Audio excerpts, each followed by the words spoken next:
Здравствуйте, меня зовут Дмитрий, и вновь наш канал, посвященный каминному и печному оборудованию, с вами. Сегодня мы вновь столкнемся с компанией Liseo, месяц назад на продукцию которой мы сделали уже обзор. Но в тот раз у нас была тестовая печь Канария. Сегодня же сзади меня мы можем видеть уже образец для продажи, то есть непосредственно который можно взять просто и купить. Сегодня мы растопим, посмотрим, как ведет себя огонь, посмотрим на динамику огня.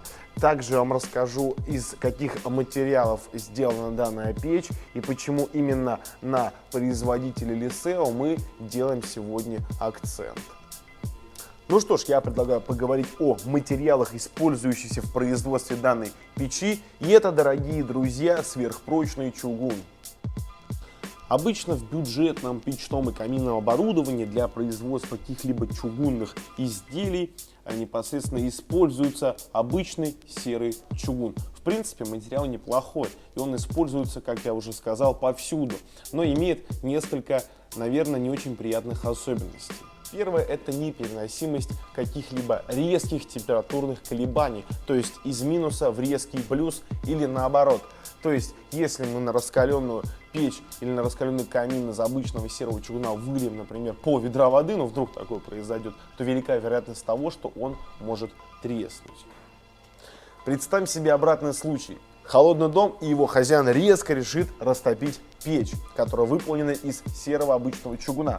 Кидает внутрь топочной камеры немножко сена, это все дело поджигает, и происходит моментальная смена температуры. Как раз таки в данном случае серый обычный чугун и даст свою слабину, возможно.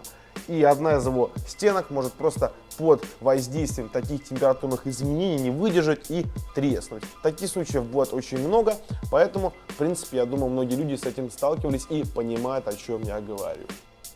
Ну да бог с этим серым чугуном, вернемся к нашему сверхпрочному. Если вы возьмете электронный микроскоп и посмотрите на структуру данного чугуна через него, то вы увидите, что вся его структура состоит из огромного количества ядрышек или сфер. Именно поэтому данный чугун называется сфероидный. Ну что ж, а теперь я предлагаю пройтись немного по внешнему виду нашей печи. Начнем мы с передней стороны. Мы видим элементы регулирования всеми воздушными потоками в нашей печи. Этих регуляторов 3. Раз, два и непосредственно вот третий. Мы видим топочную дверцу вместе с топочной камерой. Мы видим зольный отсек. Вот тут они разделены. Соответственно, то есть очень часто бывает, что зольный отсек объединен одной дверцей вместе с топочной камерой. Тут этого нет, это очень удобно. Тут мы видим непосредственно сам зольник. Большой, вместительный, вечно такой увесистый. То есть можно не волноваться, что он со временем прожжется, например, и в нем будут какие-то дырки, потому что достаточно толстая сталь, и он очень даже, я бы сказал, тяжелый. Вот. Через данный отсек осуществляется, в принципе, первичный дожиг. Если мы открываем данный регулятор, то у нас начинает в топочную камеру падать воздух, и процесс горения непосредственно осуществляется. Кстати, стоит отметить, что печь установлена на специальных декоративных ножках. Это я еще заметил в нашем тестовом образце более месяца назад. В принципе, ничего не изменилось с эстетической точки зрения. Когда что-то у нас отделено от пола, это придает конструкции легкости, как я уже в тот раз отметил. В принципе, так и есть, и это здорово. Технические характеристики печи Канария. Вес равен 150 кг, мощность от 8 до 14 кВт, диаметр отводного патрубка 120 мм, КПД более 72%. По заявлению производителя, при тестировании, добившись идеальных условий, КПД достигало значения в 92%. Теперь габариты. Ширина печи 520 мм, высота 929 и глубина 380 мм. Ну а сейчас я предлагаю разжечь нашу сегодняшнюю печь и посмотреть на многоуровневость дожига дымовых газов и, конечно же, о экологичности нашей печи. Итак, дорогие друзья, нашу печь мы разожгли, сейчас она в интенсивном режиме у нас горит. Система дожига дымовых газов Pitchy Canary, она многократная. Первое, это непосредственно осуществляется первичный дожиг дымовых газов благодаря вот этому нижнему регулятору. То есть через колосник попадает у нас кислород в топочную камеру. Вторичные, третичные и последующие дожиги осуществляются при помощи вот этого регулятора, который находится над топочной камерой. Через него попадает кислород при помощи отверстий в задней стенке нашей топочной камеры, через специальные сопла, через перфорационную пластину, которая находится чуть-чуть повыше, и через дефлектор.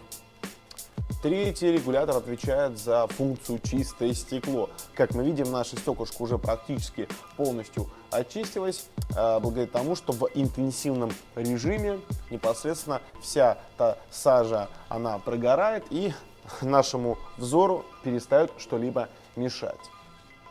Благодаря вот этой самой многоуровневой системе дожига дымовых газов печь является очень экологичной, и на выходе мы имеем просто фантастические показатели. Выброс СО в атмосферу менее 0,01%, КПД 92% и выброс малярной пыли менее 10 мг на 1 метр кубический. Я бы хотел сказать следующее, что вот такие характеристики и такие данные может позволить себе только эталонный производитель. Мы видели уже очень много фирм и компаний, среди них и французские, и немецкие, и шведские производители. И там были похожие спецификации, похожие особенности видны и с точки зрения горения пламени, с точки зрения КПД, с точки зрения экологии. Да?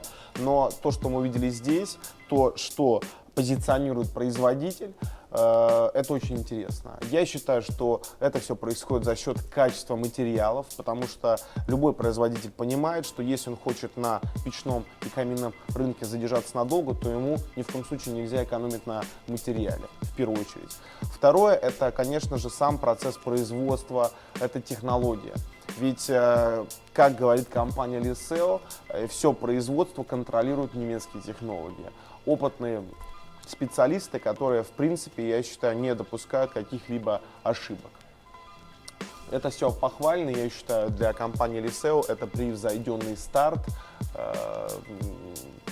Что будет дальше, мы увидим, но я думаю, все будет очень хорошо. Ну что ж, а сейчас мы переведем нашу топку из режима интенсивного горения в режим экономии дров с помощью вот этих регуляторов, о которых я, в принципе, говорил. Посмотрим, как динамика огня поменяется. Меняется ли она вообще. Динамика огня меняется, как, в принципе, мы и думали. Сейчас посмотрим, насколько. Это дело плавное, потому что происходит сейчас дожиг дымовых газов. Достаточно долгий процесс. Потому что, как ни крути, вот, кстати, мы смотрим с фронтальной стороны, и топочная камера кажется не такой и большой. Но когда мы открываем и кладем туда во всю ширину дрова, то мы понимаем, что топочная камера, она больше стандартной. То есть туда могут помещаться дрова не 40, а даже 45, может быть, даже 48 сантиметров. Это здорово. То есть такой обман зрения. А по факту туда можно очень много дров и положить. Специально для российского пользователя. Ну что, а сейчас, ладно, мы вернем в исходное положение интенсивность огня. И что еще хочется отметить? Ну, стекло полностью очистилось, в принципе, как мы и видели, как мы и говорили. Господа, наш оператор сегодня сумел снять просто фантастические кадры огня. Вы это обязательно увидите. Я думаю, вы уже видели какие-то видеоряды в переходах. Поэтому, что я хочу вам сказать. Большое спасибо, что продолжаете нас смотреть. Большое спасибо, что комментируете наши видео. Ставите лайки. Пишите нам, задавайте нам вопросы. Мы обязательно будем на них отвечать. С вами был Дмитрий, наш оператор Сергей. Не забывайте подписываться на наш канал. И всем пока.